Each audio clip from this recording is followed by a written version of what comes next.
says, I'm Hayley and I'm head of product here at Oleeo, and I'm delighted to be with you all today. And I'm really excited to continue the discussion around what I feel is a really important and rapidly evolving topic within talent acquisition. So a little bit about me. I've been with Oleeo for 3 years now. And previous to Oleeo, I've been working in product management and go-to-market strategies within HR technology generally, and also within software organizations.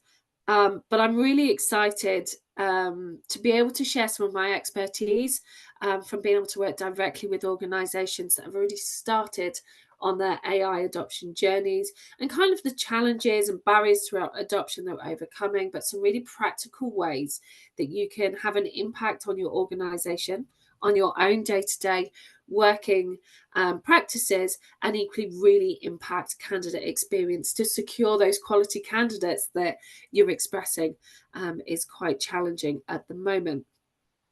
So a little bit about us at Oleeo. We're award winners. We were delighted to be at the IHR Awards ceremony back in May. It was incredibly hot then. We're having a great summer, aren't we? But I was very happy it went a little bit cooler recently, and I'm all ready for it to be hot again at the weekend. So we're actually 30 this year at Oleeo, which is a huge testament to the work and the understanding and the expertise of talent acquisition, but equally because of the broad organizations that we work with, we feel we're acutely and uniquely positioned to really understand talent acquisition challenges really broadly across a range of sectors, organizations, and sizes. So I'm going to try and cover as much as I can today. But please, like Natasha says, jump in, ask questions. I'll try and monitor the chat as much as I can as I'm going through. And I promise I won't talk at you for too long. I really will kind of jump in to Q&A at the end. My view is I'm here to share my expertise, but to really kind of help you with those practical, in-the-moment challenges that you're dealing with. So we're going to look at kind of the role of candidate expectations, and then we're going to look at how AI is actually really able to help you overcome your challenges, and then demystifying some of those applications, because it can feel like a technological minefield out there trying to understand what AI is and what it's actually doing, and then some practical use cases and some tips on how you can get started. So first things first, we're going to try another poll. So fingers crossed in Slido this will come up. And this is just a really simple question. Are you using AI currently?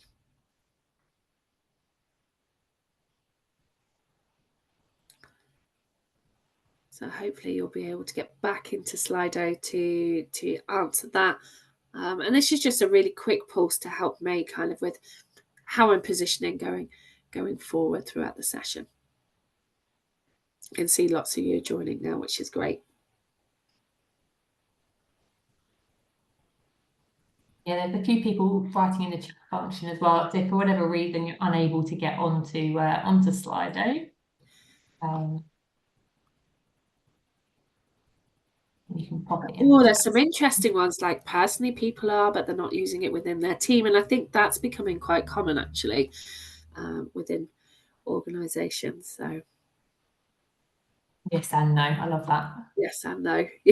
Well, it's one of those, isn't it? Are you using it in your hiring processes? Maybe no, but are you using it kind of day to day? Yes.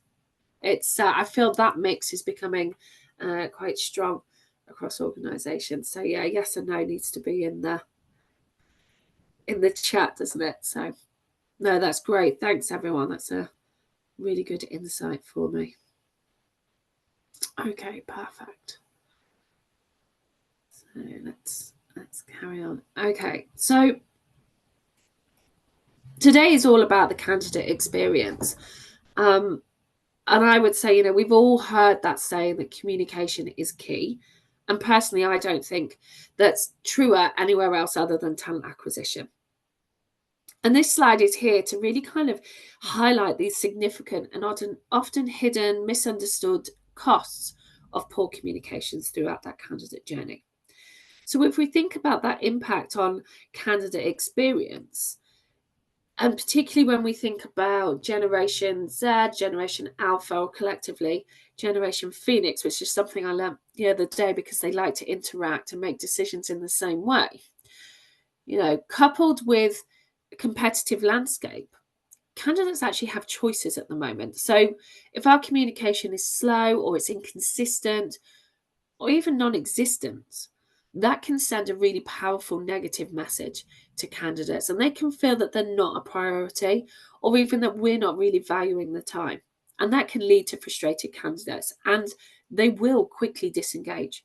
Often they'll withdraw from the process, or worse, they'll share their negative experiences online. That can then have a roll on and direct impact on your employer brand moving forward.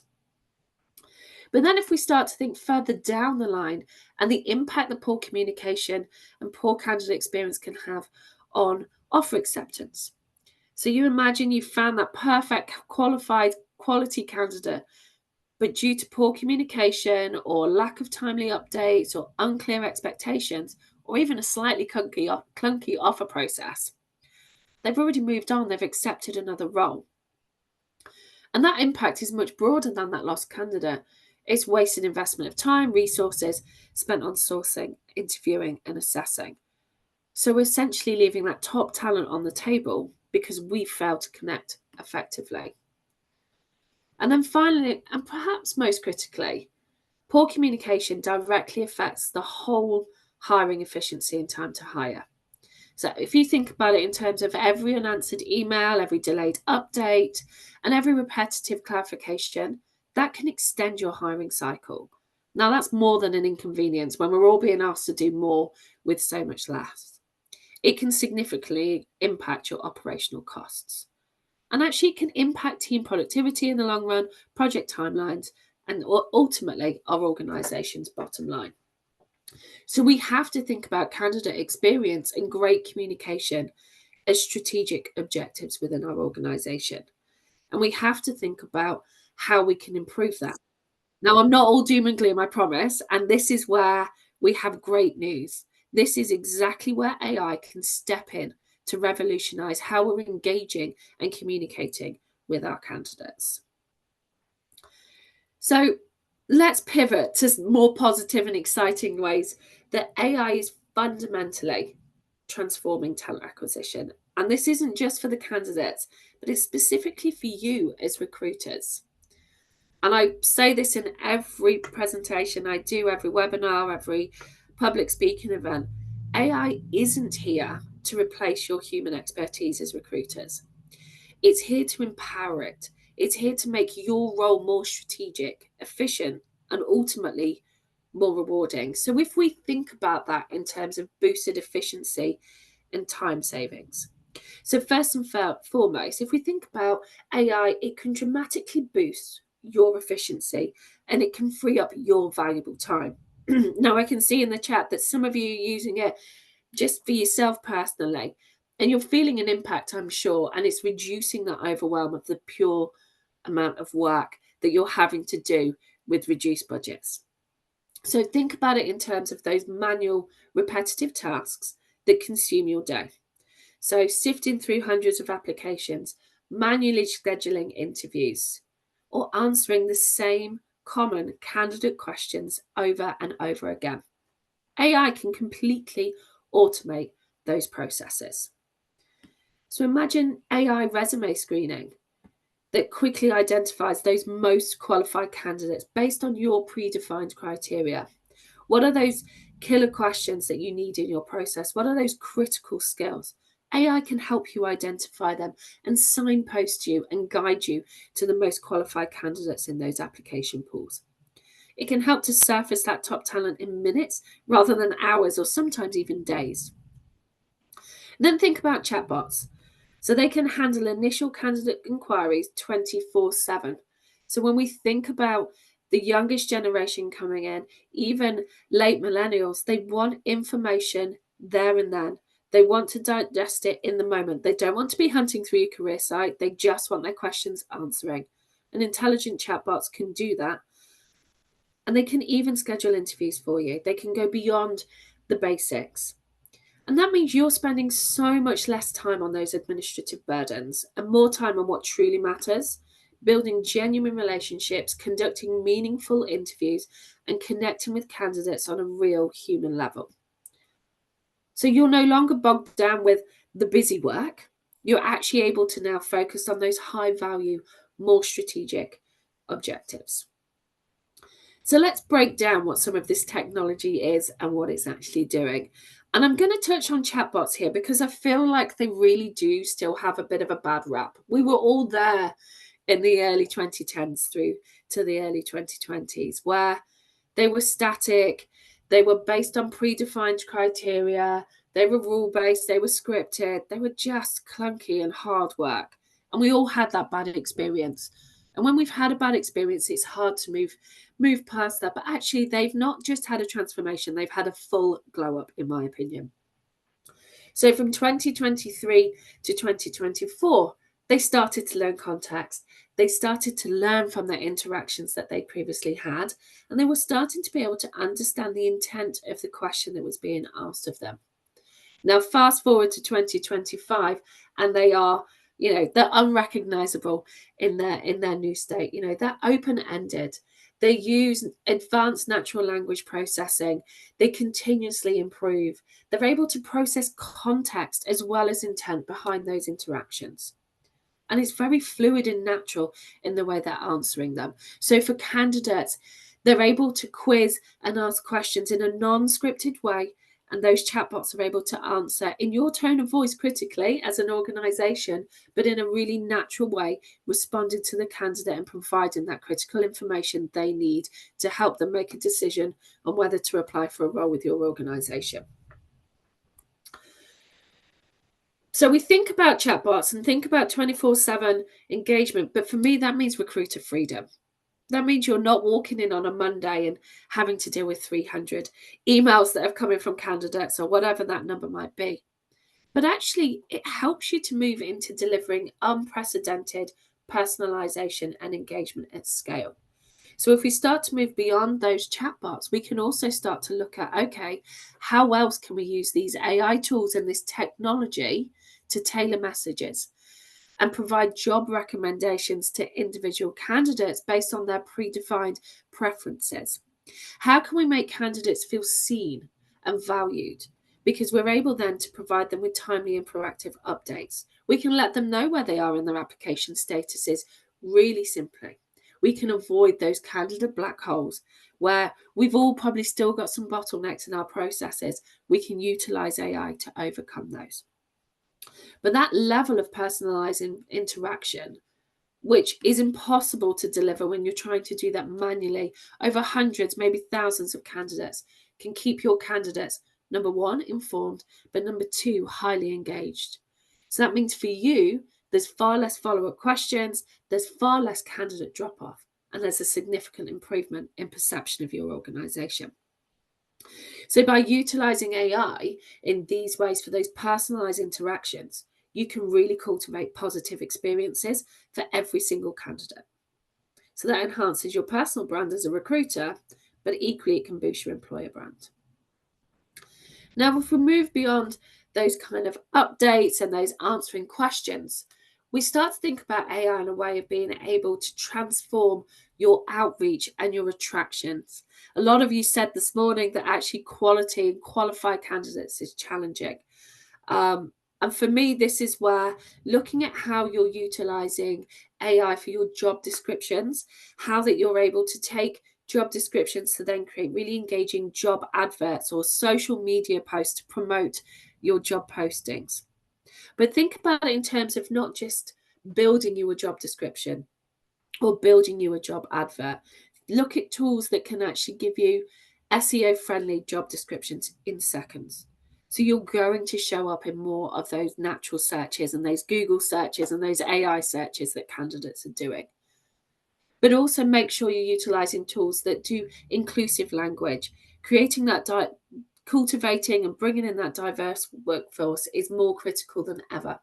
So using non-gender specific, non-masculine language is key to making sure you're going out to the broadest audience possible. But equally, look at tools that can help you with simple things like relevant hashtags or maybe alternative job titles for those harder to fill roles. Utilize tools that are able to pull on your previous job descriptions, your previous successful campaigns, and recommend the right way to be advertising your roles to bring in those qualified candidates. And then if we move into more sophisticated tools that we can bring in, we can look at how we can make more objective hiring decisions. Now, we've spoken about data-driven hiring decisions for a long time. AI is a way of speeding up those processes.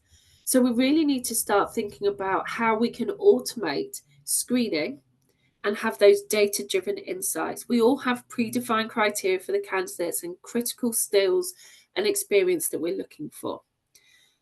But AI can also help to mitigate any of those unconscious biases that can quite often creep into early stages of the hiring process. If you've got high volumes of applications, which again, you've expressed today, bias can creep in, tiredness, fatigue because of the sheer volume of candidates you're trying to screen. So think about how you could bring AI in to help you in those early stages, to help you whittle down those huge candidate pools into the most qualified, keeping you in control. You're still making those decisions, but it's signposting you to candidates that are hitting those critical criteria. But you're able then, by utilizing AI, to move away from those transactional aspects, and you're really focusing on those strategic initiatives. So you can deep dive into your candidate assessments. You can really understand cultural fit, which is more critical than ever. And you're able to then provide better coaching into hiring managers or contribute more broadly to your talent strategies because you're freeing yourselves from those transactional tasks. And it helps you to move away from simply filling roles to really be that strategic partner in your organization's growth. So think about AI as your co-pilot. So it's not a replacement, it's purely there to equip you with the tools to work smarter, engage more effectively, and ultimately achieve better hiring outcomes. So I'm going to jump into some practical ways of how you can start this journey. There's a lot of you that aren't using AI today. So I am going to jump in and do another poll. And that's really kind of, what are your barriers when it comes to adopting AI?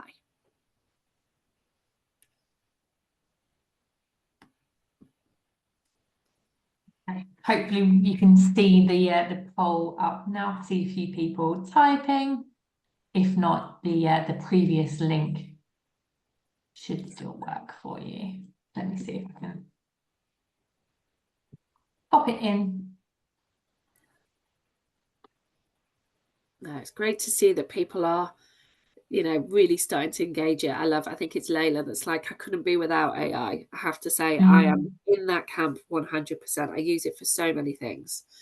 It helps me with my blank page moments where I just I need some help with my brainstorming. Those blank page moments are rather frequent as well for a number of people, I imagine. Yeah, Budget seems to be a big challenge here, Hayley. Is that something that you've come across?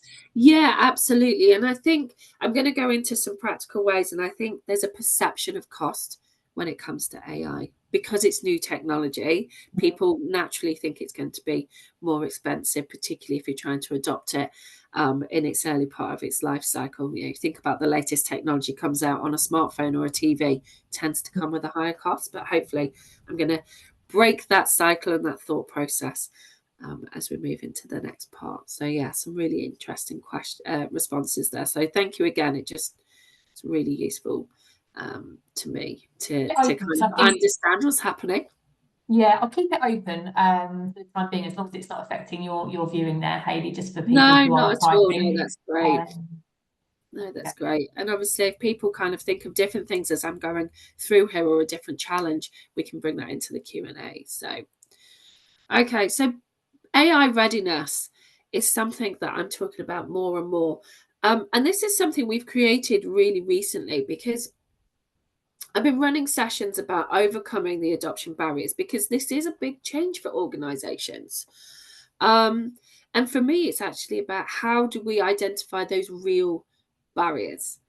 Is it communication? Is it resistance to change? Is it lack of resources or budget? Unclear responsibility?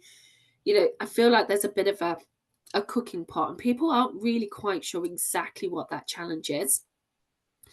So really kind of looking into that. And my best advice is find out who your AI champion is in your organization. Who's driving the use of Gemini or Microsoft Copilot or whatever it is in your organization. And have a conversation with them about the practical use cases within talent acquisition. Because one, I'm sure they'll get really excited, and two, they'll be able to help and guide you on that journey with some of the things that maybe you just don't think about when bringing in this type of technology. And I've got an action plan for you all afterwards. But actually, as recruiters, think about, why do you want to adopt it? What is that critical problem? And then how can you prioritize and clearly communicate that more broadly to your team and to hiring managers across the organization? And make sure there's lots of feedback channels. Don't be afraid to go and have a play with the free tools out there. Word of caution, if you are using, kind of just the publicly open chat GPTs, Gemini, whatever, make sure you're not putting personal identifiable information on there or any of your organization's protected IP, technical documentation, brand guidelines, anything like that, because those public ones do learn from the information and the questions that you're asking of them. If it's your own organization's private one, that's much better. But have a play with them. Have a play and get comfortable with how they can work, because that will help you to understand how, when they're brought in very specialist and they're for a specific recruitment problem, it's easier to understand the technology and what's kind of sitting behind it, and how it's able to deliver those consistent results that you're looking for as an organization. And make sure you're empowering your teams. There's quite a few people saying, yes, I'm using it, but my team aren't fully using it.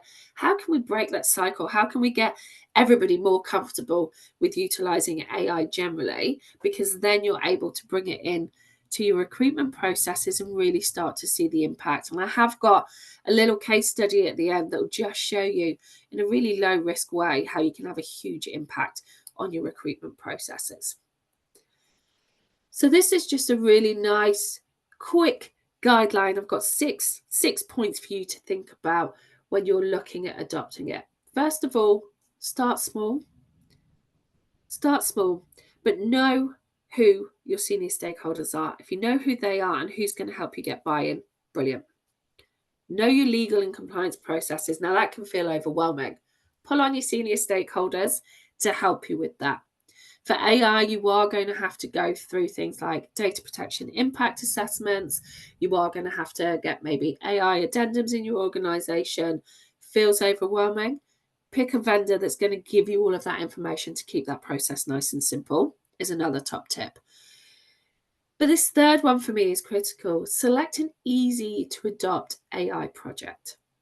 So think about AI projects that have low barriers to adoption. So think, if you're trying to get started, think about a chatbot, think about something that can help you with job descriptions, where you've not got candidate information in there, where you're not utilizing high risk AI, you're bringing something in that actually is going to save huge amounts of times, but it's very tangible in its results. You're able to report on those results very quickly, and that makes the next project and the more sophisticated AI projects easier to bring into your organization, because you've already demonstrated return on investment.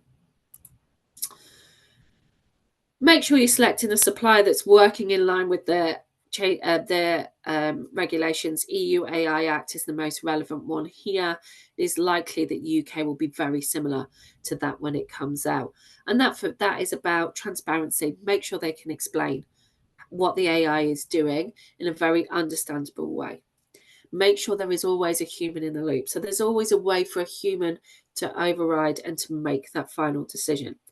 If you're looking at tools that are going to just automatically exclude candidates from the process, that is in direct contradiction to the EU AI Act. So just make sure you understand what's ethical and responsible AI, and what actually is against those regulations. And I've got lots of hints and tips, and I'll show you where you can access all that at the end. And then monitor, implement, and celebrate. When you're bringing in these tools, make sure you're celebrating the impact that they can have. And on that note, I'm just going to really quickly show you a little bit of the impact that an AI chatbot can have on recruitment processes. And this is really measurable for the organisation. So Police Scotland have implemented a AI-powered chatbot. So in the first 6 weeks, the chatbot answered over 1,000 questions, and 87% of those questions were answered effectively by the chatbot. The questions that couldn't be answered were handled by our candidate support team. But that impact, and this is the one for me that stands out, 59 hours of recruiters' time has been saved already within 6 weeks of go live. So if you're looking at freeing up your time and you want to be able to demonstrate ROI in a really low risk but high impact way, please seriously consider utilizing AI-powered chatbot technology. It can have a huge impact and prevent you from being involved in all of that busy work that I was talking about earlier. And just a couple of bits on how quickly, an AI chatbot can be live in a matter of weeks. It's very budget friendly. So we're talking about budget. This is cutting edge technology, but it's low risk, it's high impact, and it's not going to stretch those purse strings. And then it has that immediate impact. From day one of go live, you're going to start seeing that you're not sat there responding to those candidate queries coming in and out. Okay, final poll from me. And then I've got 2 more slides, and then you can come on and ask me as many questions. So the final slide is just actually, what part of your talent acquisition process at the moment is really frustrating for your team? We touched on it at the beginning. But yeah, is it that lack of qualified candidates, or is there another element of your process that you're really finding frustrating at the moment? Again, if you can't see the poll sort of pop up, then it is the link is in the chat function as well. So please do get involved. And equally, if there's something not on there, we are limited to how many options. Yeah, feel free to pop it in the chat function as well. I can see lots of people clicking in now, which is great.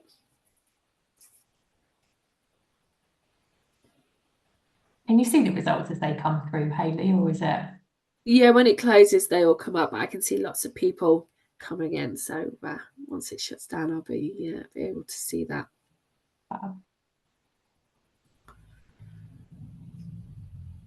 You don't get the benefit of seeing the scoring come up and down in that case.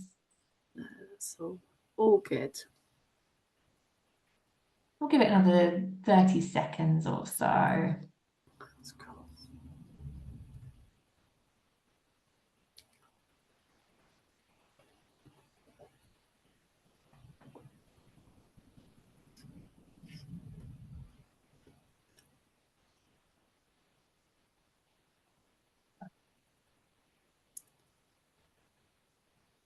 We'll close the voting.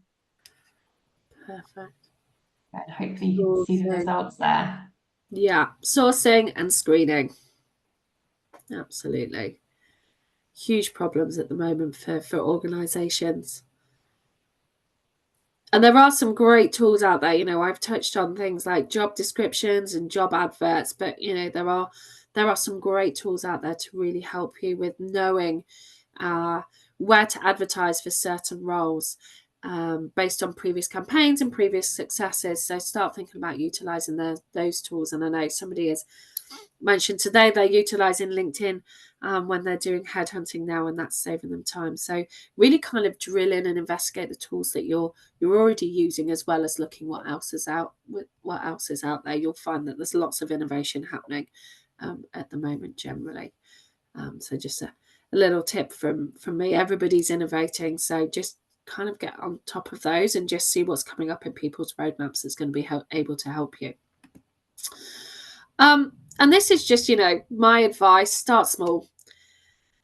Speed to value is everything right now. So kicking off with that low risk, high impact project really does help that you can get those quick, undeniable wins without major disruption as well. You've not got to kind of rip out your ATS or bring in really complex, hard to implement products. You can do something very quickly in a matter of days to really start to see those benefits. So just think about that. I know a lot of you are kind of utilizing it in your general day to day, but when you're thinking about bringing it into the hiring process, try and think about doing it in the least disruptive way to your hiring processes, but where you can really get impact, and that will certainly help you get buy-in. And AI is moving at a pace that, I don't think anybody anticipated the innovations would keep coming the way they are. As an organization, we've launched kind of 7 products in the last 6 months alone. So, we're driving and innovating really quickly. And we're certainly not the only people out there, not just in talent acquisition, just generally innovating at the moment. There's something new daily that's coming out. So be part of an AI resourcing community. Join your peers, connect with them on LinkedIn, make sure you're part of the IHR community to really kind of share information, to be involved in those conversations, and to keep up to date with what's happening with regulation. There's been a lot in the press recently about large organizations and possible litigation because of some of the tools that they've brought in. So just make sure you're staying on top of the latest and listening to your peers and thinking about how you can use their experiences to really guide and shape your AI adoption journey. And equally, you can speak to experts. There's plenty of experts. They're very vocal on LinkedIn at the moment, but also come along and do these sessions. So yeah, keep upskilling, keep learning. I'm certainly having to learn and attend lots of different workshops on new technologies as part of my BAU to really help drive the innovation. So yeah, my advice is do the same as well. And that